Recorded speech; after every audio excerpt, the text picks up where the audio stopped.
اللہ تعالیٰ بندوں کو آزماتا ہے، پرکھ کرتا ہے، امتحان لیتا ہے، طرح طرح کی نعمتوں سے اسے مالا مال کرتا ہے، کاروبار وسیع ہو جاتا ہے، اس کے لیے دولت کے انبار لگ جاتے ہیں، دنیاوی مال و اسباب اس کے لیے جمع ہو جاتا ہے، منصب ملتا ہے، عہدہ ملتا ہے، اقتدار ملتا ہے، شان و شوکت ملتی ہے، لوگوں کے دلوں میں اس کا گھر بنتا ہے، تو اس کے ذہن میں یہ بات آتی ہے کہ میرے رب نے مجھے جو عزت دی ہے میں اس کا استحقاق رکھتا تھا، اور میں اگر اس لائق نہ ہوتا تو مجھے کیوں نوازا جاتا، تو گویا میرا رب میرے اوپر راضی ہے۔ اور پھر جب محفل نعت میں مہمان خصوصی بھی بن گئے تو پھر تو ان کے نفس کو اور تسکین مل گئی۔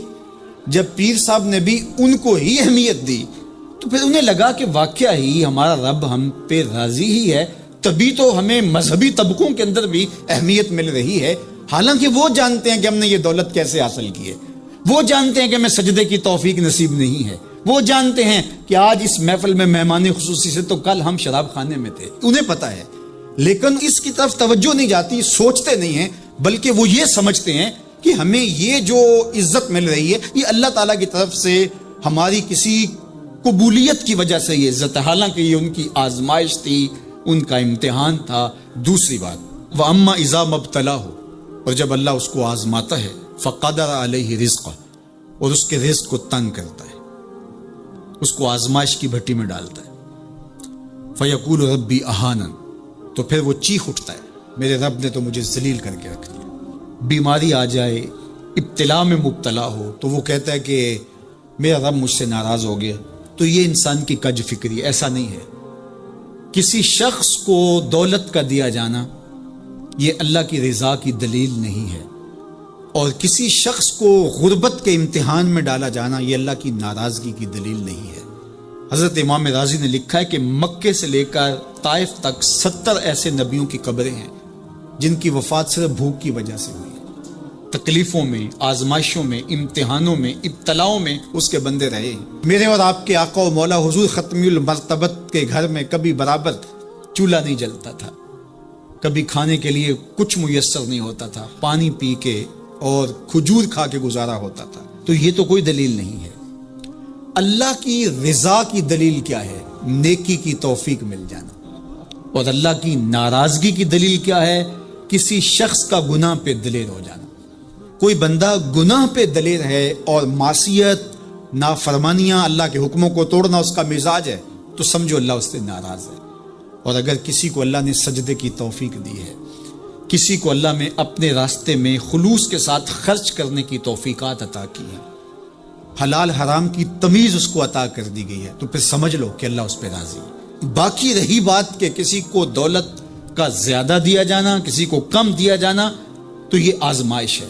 اب جو اہل ایمان ہیں، اللہ کے بندے ہیں، وہ کیا کرتے ہیں؟ جب دولت زیادہ ملتی ہے، اقتدار ملتا ہے، منصب ملتا ہے، تو صرف اللہ کے شکر کے دائرے میں آ جاتے ہیں، اور جب مصیبت آتی ہے، تکلیف آتی ہے، اذیتوں میں مبتلا ہوتے ہیں، تو پھر وہ یہ نہیں کہتے کہ ہمارے رب نے ہمیں ذلیل کر دیا، بلکہ وہ اس پہ صبر کرتے ہیں اور اللہ کے حضور دعائیں کرتے ہیں، التجائیں کرتے ہیں کہ مالک تو نے جو جس آزمائش میں ڈالا ہمیں پورا اترنے کی توفیق نصیب فرما، ہماری سفید پوشی کا بھرم نہ ٹوٹے، اور ہمیں اس مشکل وقت سے بچانا کہ جب ہماری یہ غربت ہمیں کفر تک لے جائے، اور جب ان کو دولت مندی دی جاتی ہے تو وہ ڈرتے ہیں کہ اللہ ایسا نہ ہو کہ یہ دولت ہمیں فرعون بنا دے، یہ دولت ہمیں نمرود بنا دے، ہمارے اندر بخل پیدا ہو، تکبر پیدا ہو، ہمارے اندر غرور پیدا ہو، تو وہ اس حالت کے اندر اللہ تعالیٰ کا شکر یا دوسری حالت میں اللہ کے حضور صبر کی توفیق مانگتے ہیں اور صبر کے ساتھ اپنی زندگی گزارتے ہیں۔ آقا کریم علیہ السلام نے ارشاد فرمایا کہ کون ہے جو مجھ سے یہ کلمات لے اور ان پر خود عمل کرے اور پھر آگے ان لوگوں تک پہنچائے جو ان چیزوں پر عمل کرے۔ تو بہت سارے لوگ جھولیاں پھیلا کے آگے بڑھ جاتے، لیکن علم کے لیے جو حرص حضرت ابو ہریرہ کے سینے میں تھی، اس وجہ سے انہوں نے پہل کی اور آگے بڑھ کے عرض کی حضور یہ خیرات میری جھولی میں ڈال دیجئے، میں خود بھی عمل کروں گا اور ایسے لوگوں تک پہنچاؤں گا بھی جو ان پر عمل پیرا ہوں۔ تو کہتے ہیں حضور نے میرا ہاتھ پکڑ لیا اور 5 چیزیں گنوائیں۔ پہلی بات میرے حضور نے ارشاد فرمائی، اتق المحارم تکن عابد الناس، اللہ کی حرام کردہ چیزوں سے بچ جاؤ تم لوگوں میں سب سے بڑے عبادت گزار بن جاؤ گے۔ نیکی کرنا بہت اہم ہے، لیکن یہاں جو تعلیم دی گئی وہ گناہ سے بچنے کی ہے۔ ایک شخص رات کو 100 نفل پڑھ لیتا ہے، لیکن صبح اٹھ کے کسی کا حق غصب کرتا ہے، کسی کو گالی دیتا ہے، جھوٹ بولتا ہے، کم تولتا ہے، کم ناپتا ہے، اللہ کے احکام کو توڑتا ہے، اور دوسرا شخص ساری رات عشاء کی نماز کے بعد سویا رہا اور دن کو فجر کے بعد اس نے جھوٹ نہیں بولا، کسی کو تنگ نہیں کیا، اللہ کی مخلوق کو ضرر نہیں پہنچایا، تو شریعت ایسے شخص کو پسند کرتی ہے جو اللہ کی حرام کردہ چیزوں سے بچ جائے۔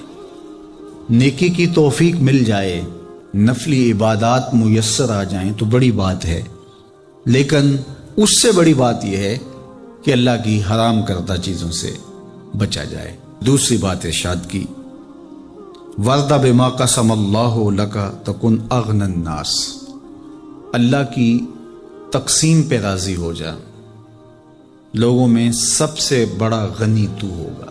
دولت کی کثرت سے بندہ غنی نہیں بنتا، کتنے دولت مند ہیں، نفس کی کمینگی ہی ختم نہیں ہوتی۔ تو غنی اس وقت بندہ بنے گا جب اللہ کی تقسیم پہ راضی ہو گئے۔ اللہ نے جس حالت پہ رکھا اس حالت پہ خوش ہے کہ میرے مالک نے مجھے جو دے دیا یہ میرے لیے اس نے مناسب جانا، تو بس میں اس پہ راضی ہوں، میں اس پہ خوش ہوں۔ اور اگر انسان یہ نہیں چاہتا اور نہیں کرتا تو جہاں بھی ہوگا وہ مطمئن نہیں ہوگا۔ پھر ارشاد فرمایا، وَأَحْسِنْ إِلَىٰ جَارِكَ تَكُنْ مُؤْمِنًا، اپنے ہمسائے کے ساتھ سلوک اچھا کر تو کامل مومن ہو جائے گا۔ جو آپ کا ہم سایہ ہے تو آپ کا سایہ شفقت کا اس پر پڑنا چاہیے۔ آپ کا ہم سایہ آپ کی طرف سے سخت دھوپ میں اذیت گوارا نہ کرے، بلکہ آپ کے ہم سائے کے آپ ہم سائے ہی قرار پائیں۔ تو آپ کے ایمان کی کسوٹی یہ ہے، آپ کے مومن ہونے کا معیار یہ قرار دیا گیا کہ آپ اپنے ہمسایوں کے ساتھ کیسے ہو۔ چوتھی چیز، وَأَحِبَّ لِلنَّاسِ مَا تُحِبُّ لِنَفْسِكَ تَكُنْ مُسْلِمًا، اگر تم کامل مسلمان بننا چاہتے ہو تو جو اپنے لیے پسند کرتے ہو تمام مخلوق کے لیے وہ پسند کرو۔ اب کوئی شخص یہ مزاج اپنی طبع میں راسخ کر لے تو معاشرے کے اندر شر، فساد، بدامنی، کسی کے حقوق کو غصب کرنا، کسی سے زیادتی کرنا، کسی کا برا چاہنا، سب کچھ ختم ہو جائے گا، اور یہ معاشرہ جنت نظیر بن جائے گا کہ جو ہم اپنے لیے پسند کرتے ہیں وہ ہم اپنے دوست کے لیے، بھائی کے لیے، ہمسائے کے لیے، عزیز کے لیے، رشتہ دار کے لیے پسند کریں۔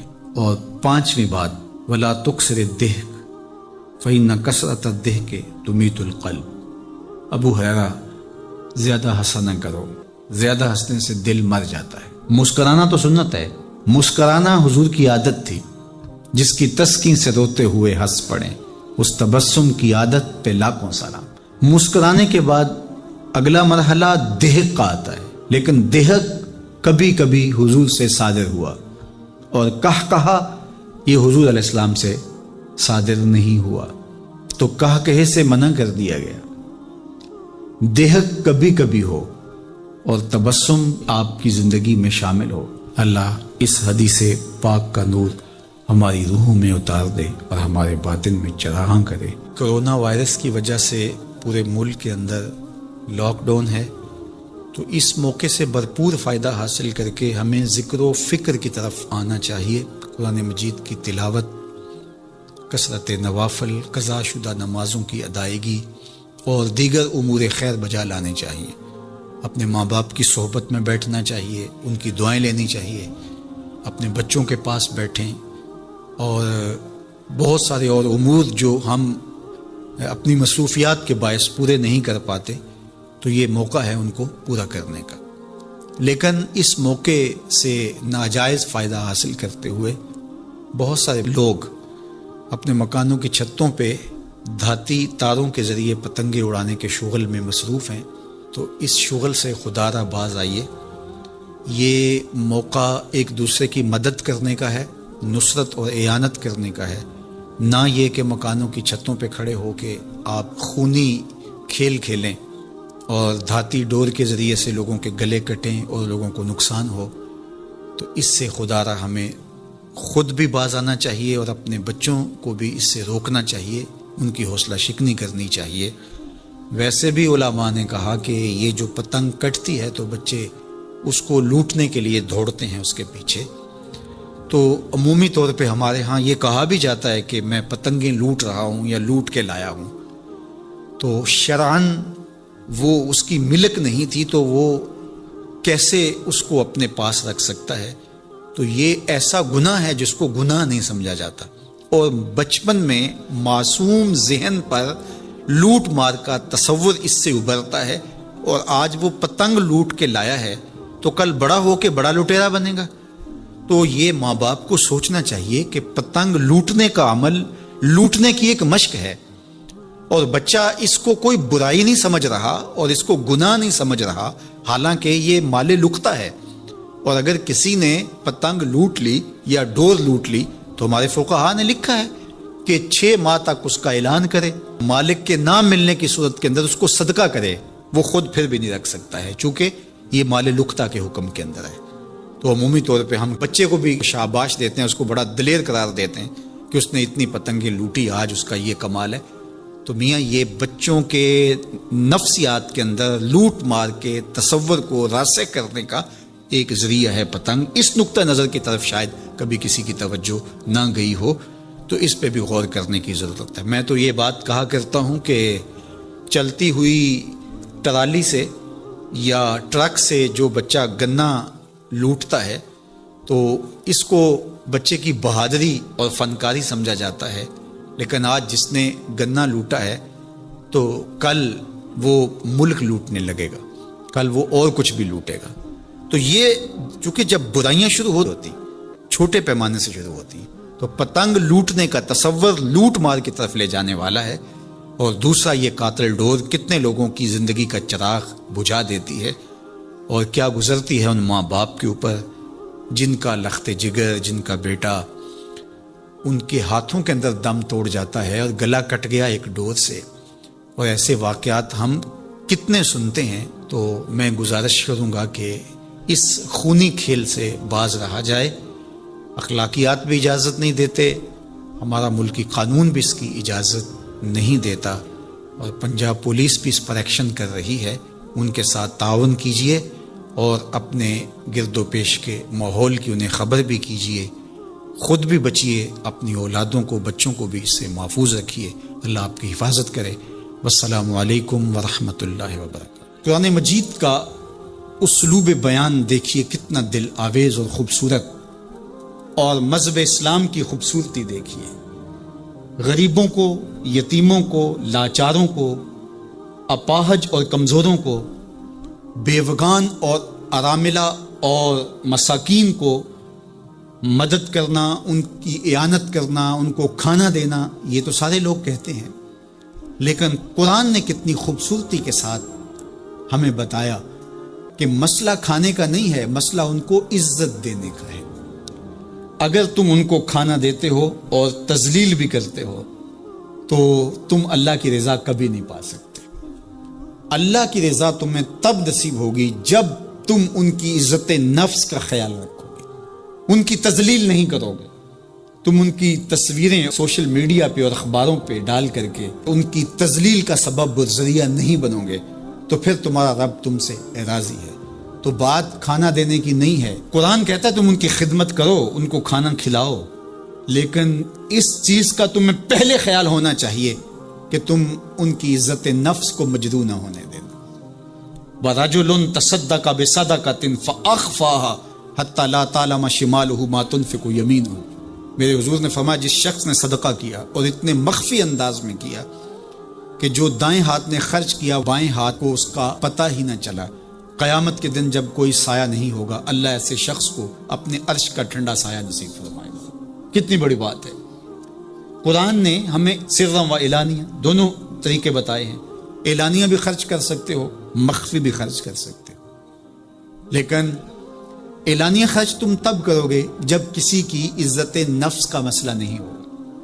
آپ مسجد کے لیے فنڈ مانگ رہے ہیں، کوئی بات نہیں، یہاں تو کوئی ایسا شخص نہیں ہے، لیکن کسی ایک شخص کو دے رہے ہیں تو پھر آپ کو اس بات کا خیال کرنا ہوگا، اس وقت پھر مخفی کرنا تمہارے لیے ضروری ہے.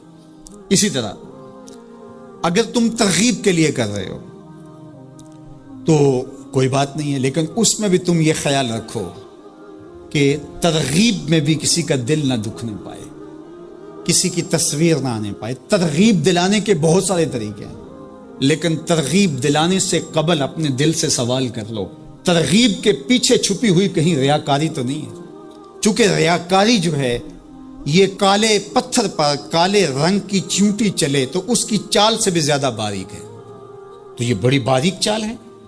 تو بعض کا بندہ کہتا ہے میں تو ترغیب کے لیے کر رہا ہوں، لیکن اس کے پیچھے اس کا نفس کھڑا ہوتا ہے اور اس کے نفس پہ یہ شاک ہوتا ہے کہ وہ بغیر تشہیر کے کرے، تو وہ ترغیب کا نام لے کے اپنی اس ریاکاری کے اوپر ترغیب کا پردہ ڈالنا چاہتا ہے، لیکن ہوتی ریاکاری ہی ہے. تو یہ اپنے آپ سے پوچھے. بندے کو پتا ہوتا ہے کہ میں کہاں کھڑا ہوں. اقبال نے کہا تھا کہ ملا سے نہ پوچھ، اپنے دل سے پوچھ. تو بندے کو پتا ہوتا ہے کہ یہ ترغیب ہے یا اس کے پیچھے چھپی ہوئی ریاکاری ہے، اور ریاکاری تھوڑی سی بھی اللہ کو قابل قبول نہیں ہے. حضرت ابو امامہ الباہلی رضی اللہ تعالیٰ عنہ فرماتے ہیں کہ میں نے حضور سے پوچھا کہ ایک شخص جہاد کرتا ہے اور اپنی جان وار دیتا ہے اور اس کا مقصد اللہ کے دین کو سر بلند کرنا ہے، لیکن اس کے ذہن میں یہ بھی ہے کہ چلو میری بہادری کے جھنڈے بھی لگ جائیں گے، تو کیا اس کو اس عمل کا صلہ ملے گا؟ تو میرے حضور نے ارشاد فرمایا فلا شیء لہ، اسے کوئی اجر نہیں ملے گا. اللہ صرف اسی عمل کو قبول کرتا جو محض اس کے لیے کیا جائے. تیرے عمل میں اخلاص ہو تو اس کا اجر کچھ اور ہے. حور و خیام سے گزر، بادہ و جام سے گزر. جو محض اس کی رضا کے لیے عمل کیا جائے وہی عمل ہے. حضرت معاذ بن جبل رضی اللہ تعالیٰ عنہ حضور کے روضہ انور کے پاس بیٹھ کے رو رہے تھے. حضرت عمر گزرے تو رک گئے. کہا معاذ رو رہے ہو؟ کہا کہ صاحب مزار کا ایک فرمان یاد آیا جس نے مجھے رلا دی. تو کہا وہ کیا فرمان تھا؟ کہا ایک دن حضور نے کہا تھا تھوڑی سی ریا بھی شرک ہے، تھوڑی سی ریا بھی شرک ہے. تو ضرور رکیے. آپ ترغیب کا نام لے رہے ہیں کہ میں ترغیب دینے کے لیے کر رہا ہوں، لیکن ذرا ایک لمحے کے لیے رک کے اپنے آپ سے سوال کر لیجئے، ترغیب کے پردوں کے پیچھے چھپی ہوئی کہیں ریا تو نہیں ہے؟ اگر ریا کہیں چھپی ہے تو عمل ضائع ہو گیا، عمل برباد ہو گیا. کیتی کتری پئی کھو محمد تے سکہ بنیا زردہ، سب کچھ برباد ہو گیا. اس لیے محض اس کی رضا کے لیے ترغیب بھی اگر آپ کی نیت ہے تو اس سے قبل اچھی طرح اپنے آپ کو جانچ لیں کہ ہم کھڑے کہاں ہیں.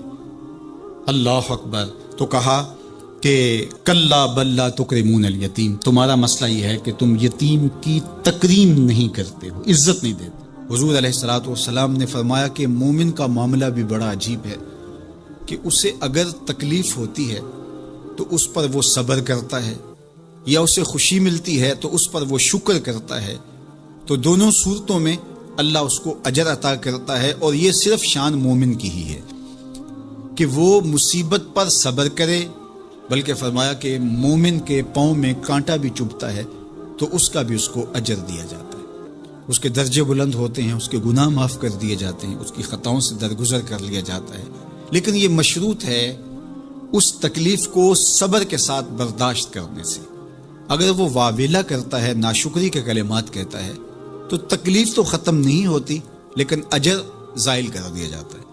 تو اس لیے ہمیں ہر صورت کے اندر صبر کے دامن کو مضبوطی سے تھامنے کی تلقین کی گئی ہے. اور اہل ایمان کو یہ بھی سبق دیا گیا کہ جب انہیں کوئی بھی مصیبت پہنچتی ہے تو وہ کہتے ہیں انا للہ و انا الیہ راجعون، کہ ہم اسی کے ہیں اور اسی کے حضور پلٹ کے جانا ہے. تو یہ وہ امر ہے کہ جو ان کی طبیعت کے اندر ٹھہراؤ پیدا کرتا ہے اور ان کی زندگیوں کے اندر اللہ تعالیٰ جل شانہ پر جو یقین ہے اس کا پتہ دیتا ہے. اگر مصیبت کو اللہ کی طرف سے سمجھ کے مان کے صبر کیا جائے، اس کو مقدور سمجھا جائے، اس پر واویلا نہ کیا جائے، اللہ کی نافرمانی کا کوئی کلمہ نہ بولا جائے، اپنے عقیدے میں تزلزل نہ آنے دیا جائے، اپنے رویوں کی خوبصورتی کو زائل نہ ہونے دیا جائے، تو اس کا مطلب ہے کہ وہ شخص مومن ہے، اس کا یقین ہے کہ یہ اللہ کی طرف سے ہے. تو پھر اس کے یقین کے صلے کے اندر اللہ اس کو پھر ہدایت قلب کا چراغاں نصیب کرتا ہے. اور فرمایا واللہ بکل شیء علیم، اور اللہ ہر شے کو جاننے والا ہے. اسے پتہ ہے کہ کسی پر مصیبت نازل کیوں کرنی ہے، اور اس مصیبت سے اس کا امتحان لینا مقصود ہے، اس کے درجوں کو بلند کرنا مقصود ہے، اس کے گناہوں کو معاف کرنا مقصود ہے، اس کو کسی آزمائش میں ڈال کر کے اس کو مزید کندن بنانا مقصود ہے، یا اس کا کیا مقصود ہے، اس کو سزا دینا مقصود ہے. یہ اسے پتہ ہے. تمہارا رب تمہاری طرف آنے والی جو تکلیفیں ہیں ان کے اندر ہزارہا پنہا حکمتوں سے واقف ہے. یہاں یہ بات بھی سمجھنے کے قابل ہے کہ جو شخص مصیبت کے آنے پر صبر اور استقامت کے ساتھ اس سے نپٹتا ہے اور اللہ پر جو اس کا یقین ہے اس میں تزلزل پیدا نہیں ہونے دیتا. کل من عند اللہ، اے محبوب فرما دیجئے جو کچھ ہے وہ تمہارے رب کی طرف سے. یہ اس کا خیال اور فکر ہے کہ یہ میرے اللہ کی طرف سے، تو پھر اس مصیبت کو ٹالنے والا بھی وہی ہے. تو اگر یہ اس کا عقیدہ پختہ تھا تو پھر وہ مالک کی دہلیز چھوڑ کے، مالک کی چوکھٹ چھوڑ کے کسی اور دہلیز پہ نہیں جائے گا، کسی اور چوکھٹ پہ نہیں جائے گا.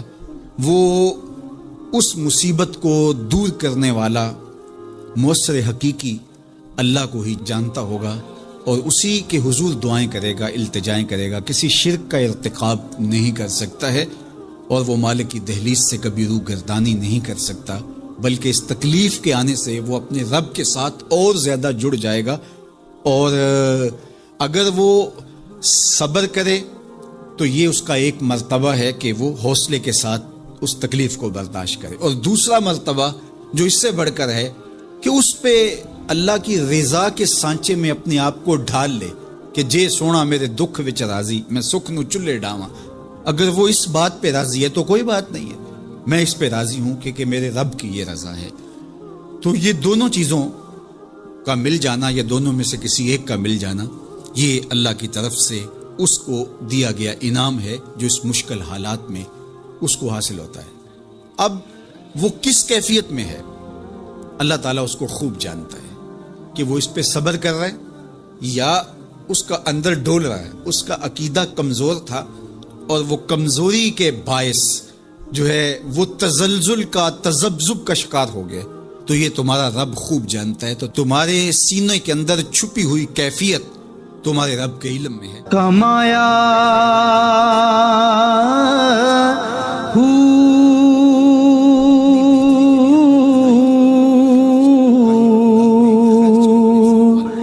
نام بھج